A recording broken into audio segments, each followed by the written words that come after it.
सैयद रिजवान हैदर कराची से। रिजवान हैदर साहब कहते हैं जी कि बार बार एक सवाल मेरे ज़हन में उठ रहा है, अगर अगले आम इंतखाबात के बाद जीत इमरान खान की हुई, अगर बड़ा तो भाई मेरे मसला ही कोई नहीं, और वो भारी अक्सरियत से हुकूमत में आ गए, तो इतनी ताकत और इख्तियार के बाद अहम अदारों के साथ उनका बर्ताव कैसा होगा? क्या आपको उम्मीद है कि पिछले दौरे हुकूमत की गलतियों पर काबू पा लिया जाएगा? रिजवान साहब, ये मैं इस पर कॉमेंट नहीं करूँगा, मैं नहीं जानता। इमरान खान बहुत अच्छा लर्नर है, उसने ज़िंदगी में करते करते सीखा है।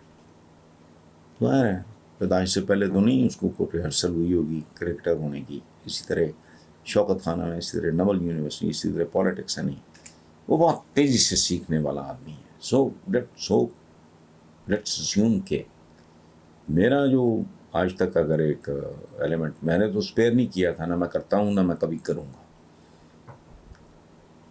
उसकी वजह है कि मेरी कोई कमिटमेंट अपनी सरजमीन के साथ है। चूँकि मैं बहुत बड़ा नुकसान देख चुका हूँ। मेरे बाप दादा, मेरी वालदा की कब्रें यहाँ हैं। इससे पहले भी जाहिर है कुछ ना कुछ तो होगा ना हमारा। 3 शहरों से हमने माइग्रेट किया था, जालंधर, अमृतसर, लुधियाना। कहाँ गई मेरे पुरखों की कब्रें? इतनी बड़ी कुर्बानी, ज़्यादा नहीं छोड़ें, बनती बिगड़ती रहती हैं, कब्रें नहीं दोबारा। मैं अपने परदादा की कब्र पे जाना चाहूँ तो मुझे तो पता ही नहीं, उस पर तो शायद प्लाजा खड़ा हो।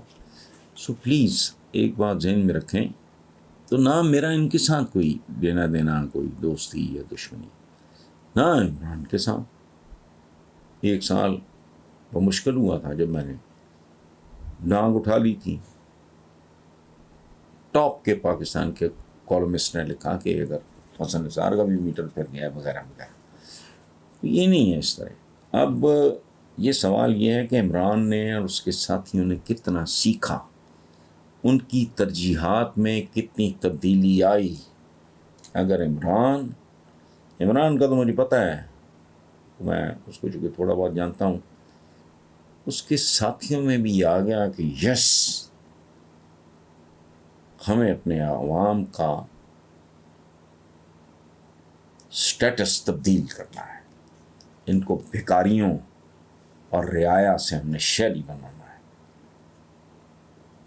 कोई शक नहीं, बाकी क्या होता है मैं नहीं जानता।